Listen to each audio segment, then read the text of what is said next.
Graça e paz para todos. Eu quero convidar o povo de Deus para a gente meditar na palavra do Senhor, que está no livro de 2 de Samuel, no capítulo 11 e no versículo 26 e 27. Diz assim a poderosa palavra de Deus: Ouvindo, pois, a mulher de Urias, que Urias, seu marido, era morto, lamentou a seu senhor.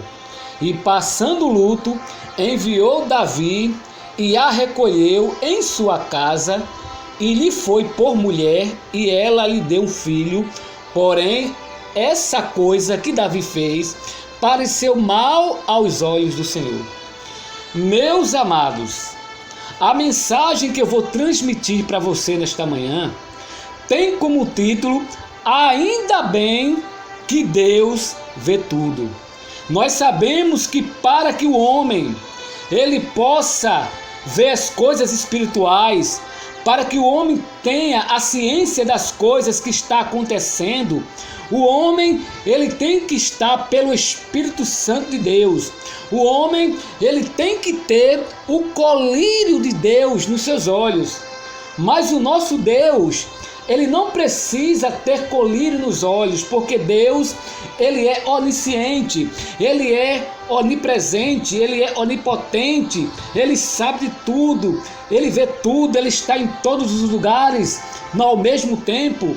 O salmista lá no Salmo 19, ele diz: Senhor, tu me conheces, tu me sondas, tu sabes do meu levantar e do meu assentar, porque Deus, meus queridos, Ele sabe de todas as coisas. E esse texto aqui que eu li fala a respeito do dia em que Davi planeja a morte do seu próprio soldado. Olha só que coisa terrível. Nós sabemos que este soldado se chamava Urias, o Eteu. Ele era casado com Betseba.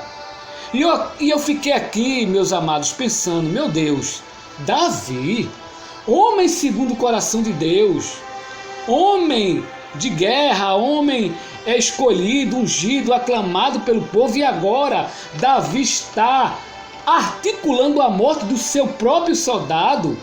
Que coisa, irmão! Veja só o que é que Davi colocou dentro do seu coração. E nós sabemos, as pessoas que conhecem a Davi, sabem do caráter de Davi, no mínimo ia dizer: ou Davi está louco, ou ele está desviado. Porque uma pessoa, quando ela está desviada, ela faz coisas que você nem imagina. Você quer um exemplo? Judas.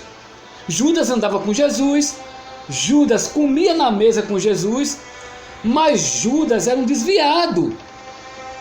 O tanto que ele traiu Jesus, ele era ladrão, ele era avarento.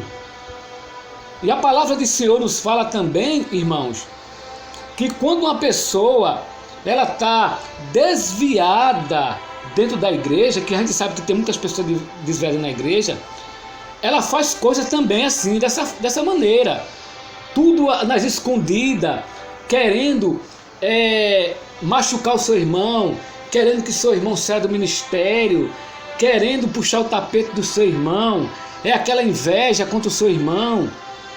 Começa agora a ficar com essa síndrome de Davi, de querer, meus queridos, apagar o seu irmão da face da terra, como aconteceu aqui. Davi começou a planejar ali a morte do seu próprio soldado. E Urias, meus amados, ele não era apenas um soldado. Urias, ele era uma pessoa humilde.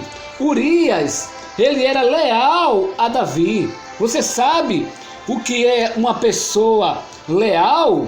É uma pessoa honesta, é uma pessoa de confiança, é uma pessoa fiel, é uma pessoa que é dedicado, que cumpre com suas promessas. Urias, ele tinha essa característica. E a Bíblia vai dizer, meus amados, que quando Davi ele começou agora a planejar a morte do seu soldado, era porque Davi estava de olho na sua esposa, chamada Betseba. Para que você possa entender essa mensagem, a Bíblia vai dizer que os soldados de Davi foram para a guerra. E nesse dia, Davi, ele não foi. E quando Davi estava no seu palácio, ele viu uma mulher se banhando ali da sua janela. E quando ele viu aquela mulher, ele ficou fascinado, encantado, chamou o seu servo e perguntou a seu servo: Quem é aquela mulher? Como é o nome dela? E aquele servo disse: olha, essa aí é a esposa de Urias, o Heteu. Então Davi mandou que trouxesse ela. Davi se deitou com ela. Davi, meus amados, cometeu um grande pecado e também um grande adultério. Olha só, ele sabendo que o seu soldado Urias estava na guerra e ele fez essa coisa. Ele não respeitou o seu soldado. Ele cometeu aquele adultério. E nós sabemos, meus amados, que isso aqui foi falta de vigilância de Davi e também falta de vigilância de Betseba. Porque se ela sabia que o seu marido não estava em casa, estava na guerra, de maneira alguma ela poderia ficar sós com um homem dentro de casa, ali no palácio de Davi. A gente sabe que o inimigo ele é terrível. O inimigo veio para roubar, matar e destruir. Ele veio para destruir a família. O inimigo, quando ele entra na vida de uma pessoa, ele entra sem pena e sem dó. E aqui, como Davi estava ali desapercebido, não estava vigilante, o inimigo se aproveitou daquele momento oportuno para que Davi pecasse. Amém? E a palavra de Deus nos fala que Davi, quando começou a articular a morte de Urias, aí o que foi que Davi fez? Davi escreveu uma carta do seu próprio punho, e nesta carta que ele estava escrevendo, ele colocou na carta que colocasse Urias, o Heteu, no lugar mais quente da batalha, recuasse e deixasse ele ali para que ele fosse ferido e morto. E esta carta era para ser entregue nas mãos de Joabe. Então ele pegou o próprio Urias. Olha só como Davi é. O próprio Urias, Davi entregou esta carta a Urias para que Urias entregasse a Joabe. Você pode observar que se Urias fosse uma pessoa curiosa, ele poderia abrir essa carta e ali ele ia descobrir a trama, aquilo que Davi iria fazer com ele. Mas só que Urias, meus amados, ele não era crente. Urias, ele não tem o Espírito Santo de Deus, porque quando uma pessoa ela tem o Espírito Santo de Deus, o Espírito Santo de Deus revela aquilo que estão tramando contra a gente. Na verdade, e às vezes Deus usa até um vaso, Deus usa um profeta, usa alguém que tem o Espírito Santo de Deus para nos alertar. Mas Urias, ele não tinha o Espírito Santo de Deus. É por isso que é importante, meus amados, a gente ter o Espírito Santo de Deus. Porque a gente com o Espírito Santo de Deus, Deus nos revela. Deus traz revelações se o inimigo quiser ali tramando contra a gente. O Espírito Santo de Deus, meus caros, não deixa a gente entrar por qualquer caminho. O Espírito Santo de Deus nos alerta, nos orienta. O Espírito Santo de Deus, meus queridos, esse Espírito que está dentro da gente, ele faz com que a gente descubra as ciladas que o inimigo está preparando para mim e para você. Mas Urias não tinha o Espírito Santo de Deus. E a palavra de Deus nos fala, meus amados, que Davi escreve esta carta conforme está aqui no capítulo 11, versículo 14. E sucedeu que pela manhã Davi escreveu uma carta a Joabe e mandou-lhe por mão de Urias. Olha aí. E escreveu na carta dizendo: põe Urias na frente da maior força da peleja, retirai-vos de detrás dele para que sejais ferido e morra. Olha aí o que estava escrito na carta. Mas Urias, ele não abriu aquela carta porque ele era um soldado leal ao seu Senhor. E a gente sabe, meus queridos, que tem muitas pessoas na casa de Deus que não são leais, né? Que a gente olha, a gente não tem aquela confiança, a gente olha para aquela pessoa, mas fica ali com um olhar de desconfiança, porque se você pegar alguma coisa, entregar na mão daquela pessoa, escrever uma carta de urgência, de entrega na mão de fulano, com certeza aquela pessoa que a gente sabe que a gente não tem confiança vai abrir e vai ler tudo que está ali. Amém? Então, tem pessoas na igreja que são assim, elas não são leais. Elas são pessoas curiosas, são pessoas que a gente não pode colocar a nossa confiança. Amém? Então, o que foi que aconteceu aqui? Urias, ele vai para a guerra com Joabe e com os soldados. Quando chega lá na guerra, Joabe viu que os soldados estavam todos ali reunidos junto àquele muro. Amém? E Joabe começou a ver que os soldados valentes, aqueles que eram mais fortes, né? Porque numa guerra você sabe que aqueles soldados que são mais fortes, mais valentes, eles vão de frente. Então Joabe pegou, mandou colocar ali na frente daquela batalha Urias o Heteu. E diz a palavra de Deus que Urias, ele é ferido, Urias morre, amém?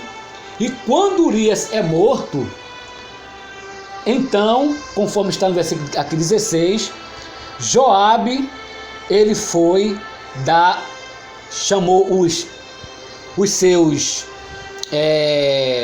conforme está aqui escrito, deixa eu ver aqui, chamou os mensageiros para levar a notícia a Davi.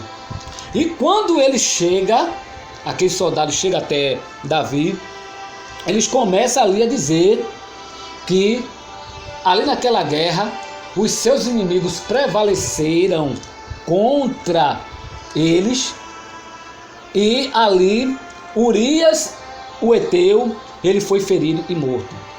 E Davi, meus queridos, a princípio Davi foi alegre, porque Davi poderia até ficar chateado com Joabe, porque Joabe, ele era o general, né? Ele estava na frente da batalha e os seus soldados tinham morrido, mas não, ele ficou alegre. Por quê? Porque o plano que Davi fez, né? Davi teve êxito. Urias, ele foi morto. Olha só o que foi que o frecheiro disse no versículo 24. Então o frecheiro, no versículo 22, e foi o mensageiro e entrou e fez saber a Davi tudo que Joabe o enviara, e disse o mensageiro a Davi: na verdade, mais poderosos foram aqueles homens do que nós, e saíram a nós no campo, porém fomos contra ele até a entrada da porta. Então os flecheiros atiraram contra os teus servos desde o alto do muro, e morreram alguns dos seus servos do rei. Olha aí, e também morreu o teu servo Urias o Heteu. E ali, olha só o que foi que Davi disse. Em vez de Davi repreender Joabe, porque ele perdeu vários homens ali, né? Você sabe que o rei não gostava de perder o seu soldado, mas ele foi alegre. E disse Davi ao mensageiro: assim dirás a Joabe: não te pareça isso mal aos teus olhos, pois a espada tanto consome este como aquele. Olha aí, ele foi feliz, porque o plano dele tinha dado certo. E a Bíblia vai dizer, meus amados, no capítulo 26, que a mulher de Urias ouviu tudo que Davi estava, aquilo que os mensageiros estavam dizendo a Davi, e aquilo que Davi falou para os mensageiros. E a Bíblia vai dizer no capítulo 27, porém essa coisa que Davi fez pareceu mal aos olhos do Senhor. Deus, meus amados, não gostou daquilo que Davi tinha feito, porque o que Davi fez foi uma coisa muito séria, foi uma coisa muito terrível. Ele mandou matar o seu próprio soldado, ele mandou matar aquela pessoa que era de confiança, ele mandou matar aquele homem chamado Urias, que era como se fosse um irmão para ele. Então, meus amados, Deus não gostou. E sabe o que Deus faz? Deus agora vai descer a sentença sobre Davi.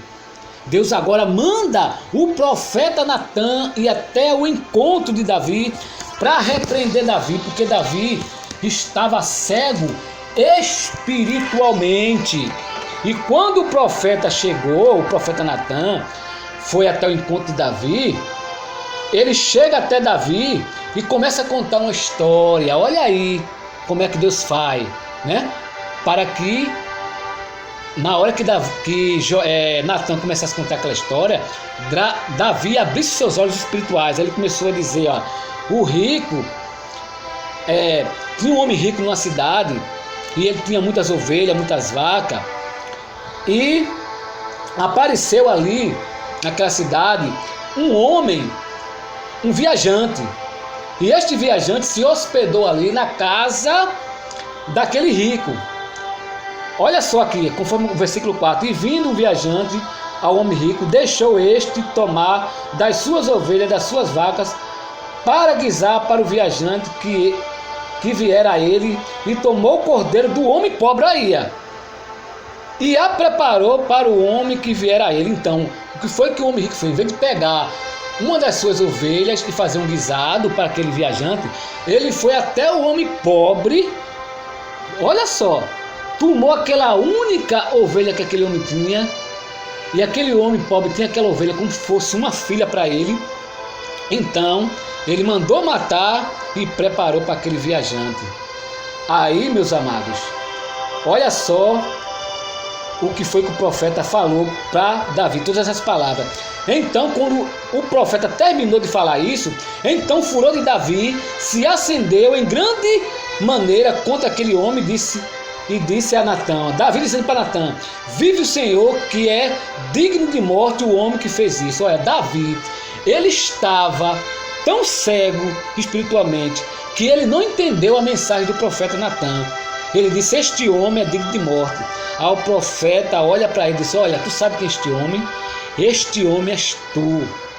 Aí o profeta começou a repreender Davi e disse, assim diz o Senhor Deus de Israel, eu te ungi sobre rei de Israel, eu te livrei das mãos de Saul, eu te dei a casa do teu Senhor, as mulheres do teu Senhor, em teu seio também te dei a casa de Israel e de Judá, e isto é pouco, mas te acrescentaria mais e mais coisas, porque desprezaste a palavra do Senhor, fazendo mal diante dos teus olhos. A Urias o Heteu feriste a espada, e a sua mulher tomasse por mulher, e a ele mataste com a espada dos filhos de Amon. Aí ele começou a dizer, agora, pois, não se apartará a espada jamais da tua casa, porquanto me desprezasse e tomasse a mulher de Urias o Heteu. Olha aqui, meus queridos, o profeta dando a sentença para Davi, que a espada não iria se apartar da casa de Davi. E nós sabemos, meus amados, que tudo aquilo que o profeta falou para Davi se cumpriu. Nós sabemos que dentro da família de Davi houve muita morte. Nós sabemos que Absalão matou seu próprio irmão, chamado Aminon. Nós sabemos que Absalão foi morto, houve morte dentro ali da casa de Davi, houve choro. Então Davi, ele pagou pelos seus erros, por causa do seu pecado, por causa daquilo que ele tinha feito. E a Bíblia vai dizer que Davi, depois ali que o profeta abriu seus olhos, ele começou a se arrepender, ele começou a chorar, começou agora a se humilhar diante de Deus, porque, meus amados, para Deus, Ele perdoa o nosso pecado, não basta apenas a gente confessar, a gente tem que se quebrantar diante de Deus, a gente tem que pedir misericórdia ao Senhor, pedir perdão pelos nossos erros, pelas nossas falhas. Aí Davi aqui, conforme está no Salmo 51 e no versículo 10, ele começou a se quebrantar diante de Deus. Olha aí, eu vou até ler para você aqui entender. Olha Davi dizendo para Deus, cria em mim, ó Deus, um coração puro, renova em mim um espírito reto, não me lances fora da tua presença e não retires de mim o teu Espírito Santo. Olha aí, Davi começou agora a se humilhar, porque ele sabia, meus amados, que sem o Espírito Santo de Deus, ele não era nada.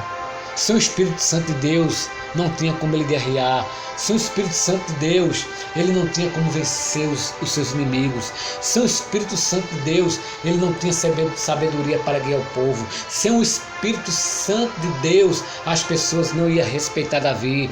As pessoas não iam, aleluias, chegar para Davi e dizer que Davi era um homem de Deus. De maneira alguma.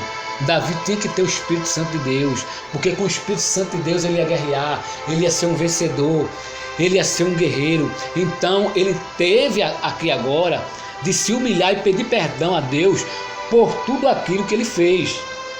Mas eu quero terminar essa mensagem, meus amados, dizendo uma coisa: nós que somos servos de Deus, nós temos que ficar atentos, nós temos que abrir os nossos olhos e ficar de atalaia.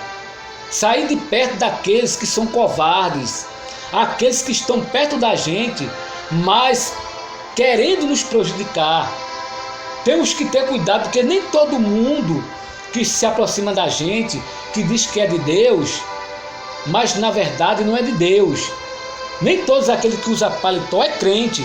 Nem todos aqueles que estão na presença de Deus, meus queridos, estão debaixo da graça de Deus. Quem não se lembra dos escribas e dos fariseus? Eles eram crentes, andavam como crente, falavam como crente, davam testemunho de crente, pregavam como crente, chegavam ali nas sinagogas, eles começavam ali a ler a lei do Torá para o povo. Só que esses escribas e fariseus, meus queridos, o que é que eles faziam? Eles eram crentes que eles não cumpriam aquilo que Deus mandava eles fazer. Ele fazia tudo ao contrário. Ele perseguia o povo, ele perseguia o próprio Jesus. Eles tinham inveja, amém? Eles colocavam cilada para pegar as pessoas em contradição, como eles fizeram ali com aquela mulher adúltera, né? Fez com que aquela mulher fosse apanhada ali em adultério e levaram até a presença de Jesus para tentar Jesus. E chegaram dizendo, ó, conforme a lei de Moisés, tais mulheres que foram pegas em adultério, elas tinham que ser apedrejadas. Mas Jesus, sabendo que aqueles homens ali, né, estavam ali querendo acusar aquela mulher, querendo ali, meus queridos, colocar Jesus à prova, e Jesus começou a repreender ali aqueles homens, amém? Mais na frente Jesus chamou ele de raça de víboras. E a gente tem que ter muito cuidado, tem que ter muito cuidado com essas pessoas que começam a maquinar, começam a tramar contra a gente, amém? Para puxar o nosso tapete. Então a gente tem que estar de alerta, temos que estar, irmão, de atalaia, amém? Para que a gente não seja pego de surpresa por essas pessoas que estão ali com a síndrome de Joabe, que estão com a síndrome de Davi, escrevendo cartas para querer, aleluias, tramar contra a gente, para querer nos ferir, para querer nos destruir, amém? Então, meus amados, esta é a mensagem que eu tenho para a tua vida, amém? Qual foi o título da mensagem? Será que você está lembrado do título da mensagem? O título da mensagem é Ainda Bem que Deus, Ele vê tudo, amém? E conforme eu li aqui, Deus viu aquilo que Davi fez, amém? Não fique pensando que Deus, meus queridos, ele não está vendo aquilo que a pessoa está fazendo de errado. Quem não se lembra de Jonas, né? Deus mandou Jonas ir para uma cidade chamada Nínive. Ele foi para onde? Ele foi para outra cidade, amém? Ele se desviou do caminho que Deus o tinha mandado, amém? Deus tinha mandado ele ir pregar a palavra de Deus para os ninivitas, mas ele, ao invés de ir para Nínive, ele pegou um navio para ir para Tarsis, e ele se escondeu da presença de Deus. Como Deus vê tudo, né? Nós sabemos que Deus, os olhos de Deus são como chama de fogo. Ele viu Jonas ali dentro, escondido daquele navio, fez com que houvesse ali uma grande tempestade e Jonas pagou caro por aquilo que ele fez. Ainda bem que Deus, ele vê tudo. Amém? Não te preocupa não. Se tem alguém tramando contra a tua vida, se tem alguém querendo puxar o teu tapete, se tem alguém querendo te destruir, Deus está vendo tudo. Amém? Então esta é a mensagem que eu quero deixar para a tua vida, que você possa orar pela minha pessoa, Diácono Cristiano Sales, para que Deus assim, Ele possa sempre me usar nas mensagens para trazer para a tua vida. Amém, meus amados? Que Deus continue nos abençoando.